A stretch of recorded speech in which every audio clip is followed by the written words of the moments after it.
Aga nüüd on siis selline hetk, ma ei tea, kuidas me täpselt seda korraldame, sest nüüd on see aeg, millal igaüks võib küsida oma küsimusi ja vastavad need, proovivad vastata need inimesed, kelle suuna see küsimus on suunatud. See võib olla suunatud nii grupijuhtidele. Kas me võime nüüd ära minna või? Te võite ära minna, ma arvan. Aga loomulikult on siin ka valdkonna esindatud, kui me tahame natuke tulevikust rääkida ja vaatame, kuhu me joome. Kes on esimene, kes tahaks üldse kommenteerida, mis siin täna toimus? Jah, ikka. Kui sa seda väikest lennuraja juppi nagu seovad Eesti Vabariigiga, siis see ei ole vabadusega seotud, see on Saksa-aegne, ehk see on ikka okupatsioonide pärand.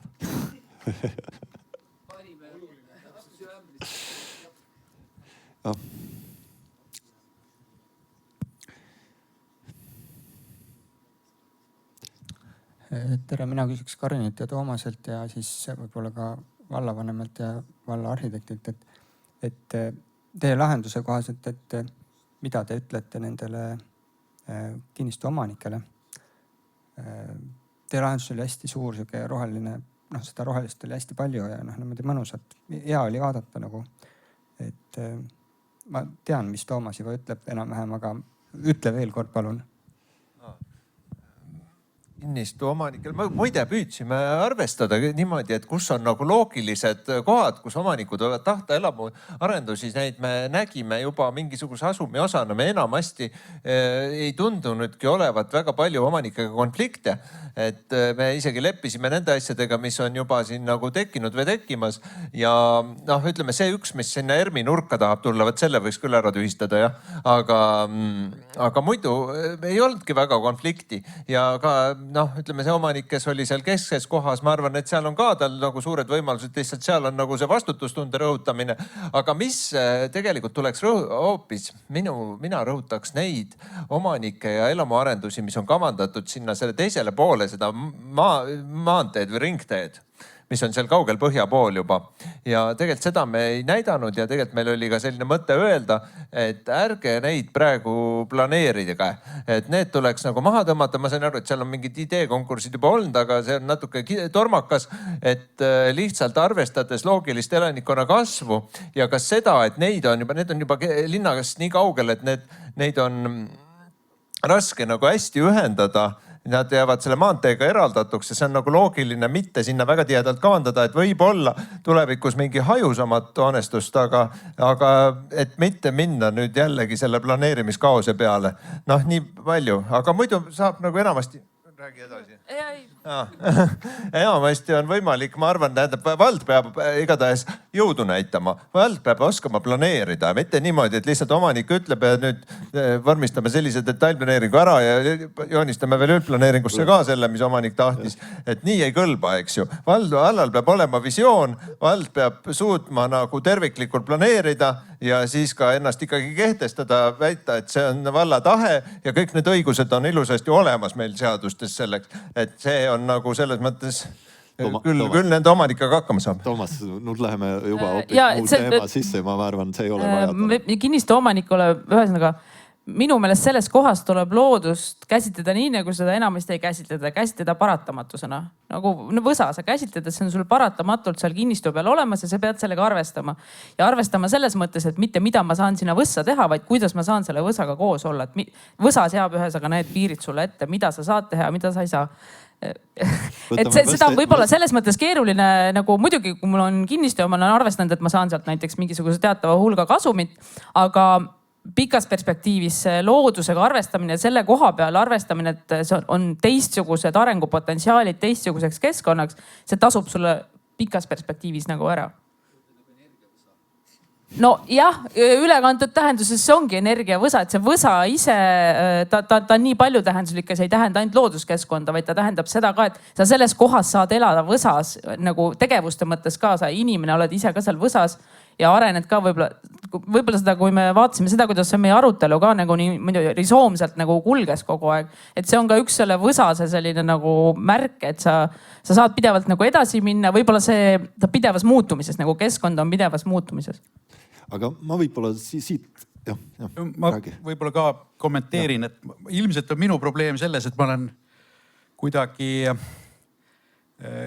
kuidagi vaatan seda võsapilti natukene suuremal territooriumil. Ehk kui vaadata, et see Tartu vald on umbes 742 ruutkilomeetrit suur, siis mulle tundub, et võsa on päris palju. Ja siis mulle tundub, et võib-olla see võsa ei peaks olema nii linnalise potentsiaaliga kohas. Aga võib-olla minu viga see, et ma olen seda Tammsaare soo ja võsaga võitlemist liiga palju lugenud. Aga sa tead, mis võsast pärast saab või? Kui sa annad talle aega, siis ta kasvab metsaks. Selles mõttes, et ega ta areneb pidevalt edasi ja see ühel hetkel, näiteks 100 aasta pärast need inimesed elavad põlismetsas seal ja siis tahavad kõik sinna kolida. Et see on selles mõttes selline koht, et sa nagu, seal peab nägema, nagu see lennurada, sa peab nägema nagu jube kaugele ja jätma samas need võimalused selleks arenguks nagu lahti. Et kui mul on kinnistu, kus peal on need muldvallid erinevad on ju, et siis neid tuleb käsitleda paratamatusena ja katsuda nagu neid enda huvides tööle rakendada, aga nii, et nad nagu, et see potentsiaal säilib, et sa ei riku nagu midagi ära, vaid annad ise ka juurde kogu aeg. Et see on ikka oluline. See ei ole mingi...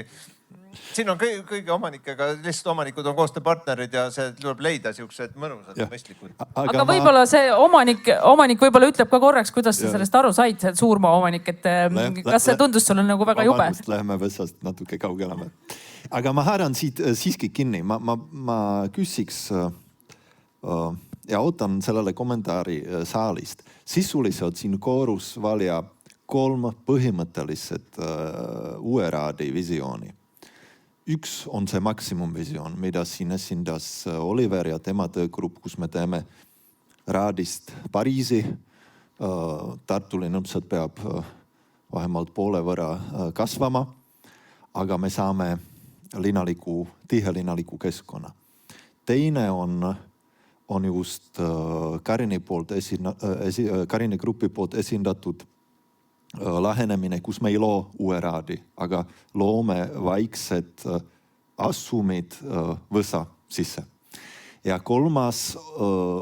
oli mitu korda Tiidu grupi poolt nagu meile ette antud sisuliselt visioon, kus me ütleme, et see parand ja see koht on nii väärtuslik, et me võtame ta Eesti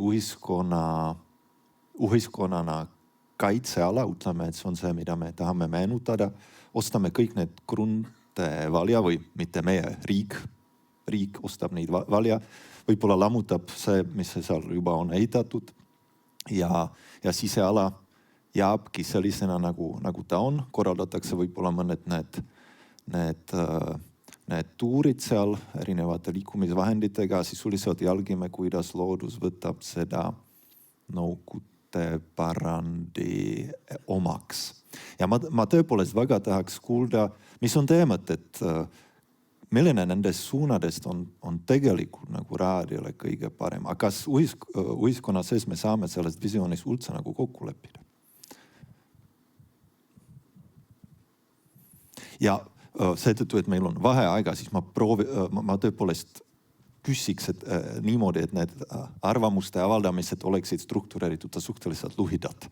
Palun, sest vastasel juhul ilmselt ei teki arutel.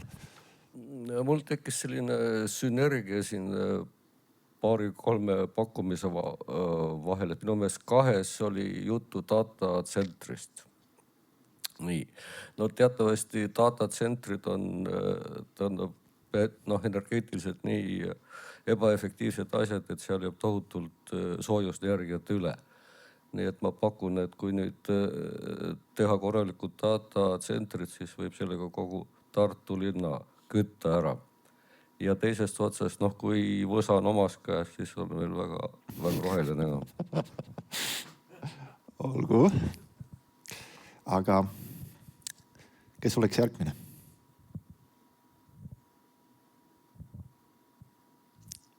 Kas me üldse peame valima nende suundade vahel?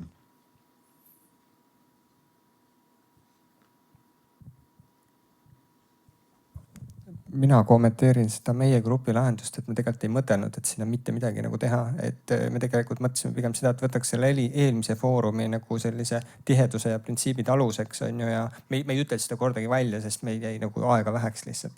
Et võtaks need printsiibid aluseks ja tegelikult kohandaks neid praegusele olukorrale, et tegelikult ikkagi ehitaks siia nagu selles mõttes ikkagi linna ka vahele. Aga lihtsalt kommentaariks, aga no ma ütlen lihtsalt, et nagu ega see tõde on ilmselt siin kuskil vahepeal, et ma nagu seda ei näe, et noh, ka see, et nagu kinnisvara arendajatel nagu mingi täielik pidur peale panna kuidagi nagu asju lahendaks, et noh, nii palju kogemust või sihukest praktikat on, et noh, utoopiat on nagu tore nagu rääkida, aga see ei nagu noh, ei vii kuskilt. Ma selles mõttes natuke kriitiline on selle Karini Toomase grupi töö osas, aga samas mulle väga tegelikult meeldis see idee, et sa alustad nendest väikestest küladest, on ju, et sa annad nendele küladele oma identiteedi ja oma nime ja sealt hakkad ehitama seda nagu välja. Aga see on ikkagi kuskilt nagu eraomanike mingist initsiatiivist ka tekkiv, on ju, et aga presidendi kirja sisu oli see ikkagi, et noh, sealt need ERMi lähipiirkonna majad võiks nagu ära kustutada.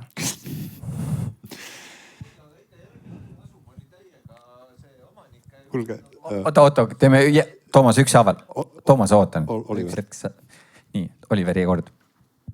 Ma ei oleks üldse selle võsa suhtes nii kriitiline, et mina vaatasin nagu sellest meie skeemi ja seda võsa eelnevalt, et tegelikult selle võsa oleks võinud kopeerida, panna rahulikult selle skeemi peale. Tee see võsamaailm enam-vähem ja nad olekski kokku läinud. Aga ma enda töö juurde või meie töö juurde mainiks seda, et me päris ei mõtle Pariis ega tohutu tihedat. See oli lihtsalt võrdlus selleks, kui suur see ala on ja teist Annelinna siia tuua, et see on ka nagu siukene noh, nagu, et see on nagu võimalik, aga mitte meie eesmärk. Meie point oli lihtsalt see, et linn peaks normaalselt järgult arenema. Meil on aega küpsetada seda kooki üsna pikalt. Et see ei ole nagu see, et me peame nüüd kõik valmis saama. Ja see Toomase jutt, et seal kuskil kaugel, seal peaks tõesti vald, eks ole, natuke pidurit panema, et tõmbame, et põllu peal ei tee, kuna seal pole head ühistransporti, head juurdepääsu linnale, kõik igasugused lasteaiaprobleemid ja kõik need. Linn areneks rahulikult, kasvaksid välja.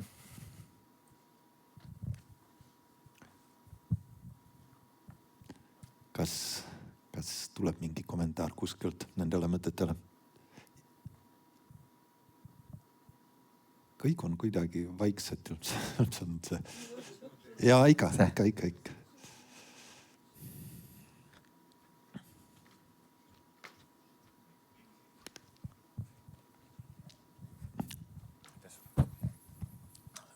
Mina antud hetkel siis tööde poolest esindan seda esimest tööd, mis oli kõige kirjum võib-olla.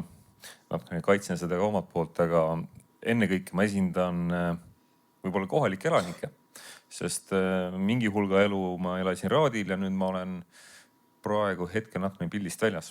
Aga sellega poolest isiklik huvi on sees, mis sellest alast saab. Ja siis kui meie koostasime seda tööd, siis me olime selgel veendumusel, et see töö, mida meie teeme, et ega vaevalt, et see sellisena kuidagi saakski üldse edasi minna. Me olime täiesti kindlad, et need 4 tööd peaks panema üksteise peale, siis me saame sellise meeldiva tulemi. Ja kusjuures vaadates neid esitlusi, siis mul tundub, et kõik räägivad enam-vähem ühte sama keelt, isegi kui väljendusviis on erinev. Et kui siin veerandsõnaga on Karini meeskonna pihta käidud, et liiga võsa või liiga roheline midagi sellist, siis kui võrrelda esimest ja Karini tööd, siis ma ei tea, võiks isegi öelda, et olgu, et me joonistasime sinna tööstust või ärilinnakuid või elamuid või midagi sellist, siis meil rohelust oli märksa rohkem massi poolest. Ehk siis meil oli just seda kontsentreeritust, et kui on loodust, siis olgu loodus, kui on elamud, siis olgu elamud ka loodusega koos, aga rohkem kontsentreeritult. Ja üks meie lähtepunkt oli kindlasti majandus, et me võime ju loota, et teeme midagi, et küll ta siis kasvab. Aga me peame mingisuguse tugeva algtõuke andma, et sellest linnaosast saaks ka linnaosa, mitte lihtsalt paari korteriga või kortermajaga olesklemine. Tugev majanduslik lüke, mis paneks selle omaette elama.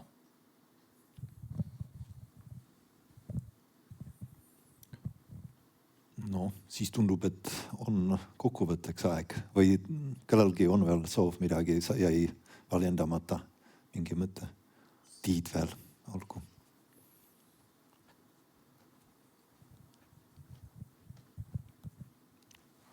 Proovin hästi lühidalt, et minu jaoks oli ka nendest töödest tegelikult hästi palju ühisosa, et lihtsalt me räägime väga erilisest piirkonnast, väga erilise identiteediga piirkonnast, kus on niisugune nagu suur inimmõõtmest väljas skaala, et minu meelest ainus viis sellega nagu tegeleda kuidagi või kui mina isiklikult olen jõudnud teie kallite kolleegide abiga, on see, et seda suurt mõnes mõttes inimmõõdust väljaskaalat peab nagu toetama suure inimmõõdulise skaalaga ja see haljastus või sihuke nagu võsa on üks väga hea vahend selleks, et see võsa võrgustik, mis läheks ka nagu radade äärest ja oleks nagu piisavalt suur ja sihuke mitte lihtsalt, et teeme alleed, vaid teemegi siukse metsaliku riba, kus on nagu mingid juba teistsugused rekreatiivsed väärtused hakkavad tekkima. Aga sihuke mõte lihtsalt, jah. Et need toetavad, et seda tihedust, hoonete tihedust sinna sisse tehes tegelikult see keskkond saab väga hea olema, sellepärast seal on nagu sihuke kiiks on ju nende lennuradade läbi, mida isegi nagu ei oska defineerida, on ju, aga on ka see inimmõõtmeline nagu ruum seal kõrval olemas ja ühendused.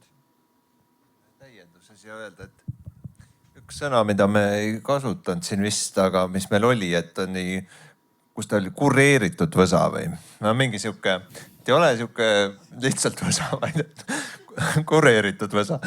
Et nagu see peab olema, see nõuab ka planeerimist, see nõuab nagu struktureerimist, planeerimist, teadlikku tööd valla poolt, et see võsa, las ta ise elab ise, aga samal ajal tuleb teda ka jälgida ja organiseerida ja see on võib-olla mingisugune tuleviku suundumus, kui muidu planeeriti on ju nagu autoteid, et see oli keskne struktuur ja kogu linna keskne võrgustik, siis võib-olla see kureeritud võsa on tulevikus hoopis just see põhiline asi ja need autoteed mahuvad ka sinna võsa sisse tegelikult ära tegelikult ja kui me võtame kiirused alla, siis nad ei segagi on ju inimesi ega loodust võib-olla ja see on niisugune suurem mõtteviis, mis võib-olla siin on. Ja lihtsalt jah, ikka see võsa ei välista näiteks ka kõrghoonidega mitte midagi sellist, et lihtsalt see lähtepunkt, kuidas sa hakkad midagi kavandama, on veidi teine, aga sinna võivad tulla kõrghooned, võivad tulla mis iganes nagu elu, aga et see raamistik on see võsa. Olgu. Jarno, tahad midagi veel öelda? Tulen siis serva või siia kuskil, et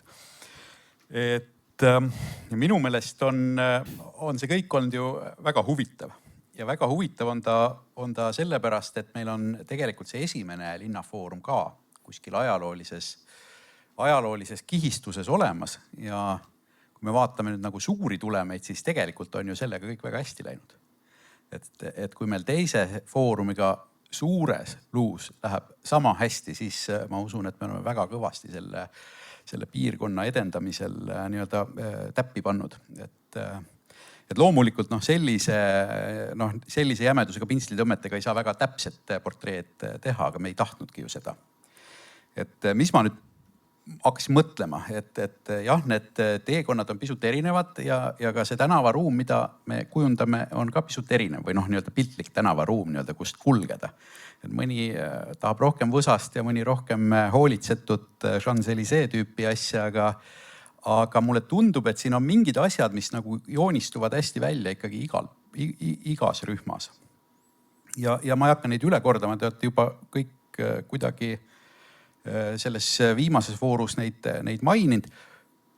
Üks asi, mis mulle endale nagu tundub ja mis oli sellest alast väljas, aga kuidagi nagu märksõnadega tuleb siia töödesse sisse, on selline uus energia ja sõna otseses mõttes uus energia. ja kui me mõtleme, et see on ka koht, mida raamistab teiselt poolt Baltoskandia kõige suurem päikesepark ja koht, mis ilmselt hakkab esimesena siinkandis nii-öelda vesinikku pruulima sellest päikeseenergiast, siis see tegelikult sellist nii-öelda uue andme või sellist nii-öelda uue andmeäri või uue andme sellist tööstust isegi tegelikult ergutab. Nii et see vanade andmete talletamine ja uute andmete talletamine tundub olevat selline päris põnev telg ka ruumiliselt tegelikult kuidagi niimoodi, et ongi minevikust tulevikku. Aga mulle tundub, et üks väärt ettepanek on teha seda asja regulaarselt. Ehk siin on need samad siuksed väiksed arukillud nagu see ajaloo kihistus, mida täna me võiksime ju juba mõelda ilma midagi ehitamata. Meil on liitreaalsusvõimalused, meil on väga palju selliseid asju, kus me näeme nagu ka minevikku või tulevikku, ilma et me peaks mingid putkasid kuskile looma. Ja ma usun, et see on nagu täiesti eraldi suund, mida mööda võib rahulikult ka sammuda. Aga ma ei tea, kas äkki peaks nüüd ütlema ka nii, et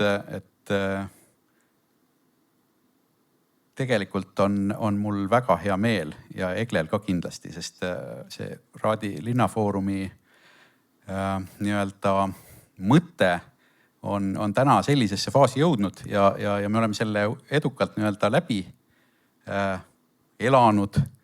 Et ma tahaks kõigile, kes siin täna on, aga kes olid ka eile ja täna nendes töörühmades ja ka ekraani taga nii-öelda mõtlesid kaasa.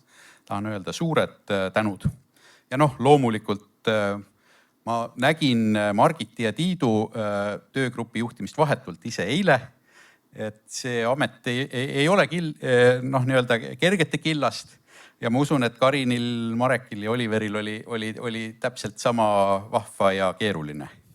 Aga need esitlused näitavad, et see oli ka produktiivne.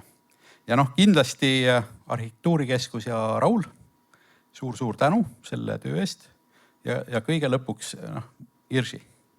Aitäh.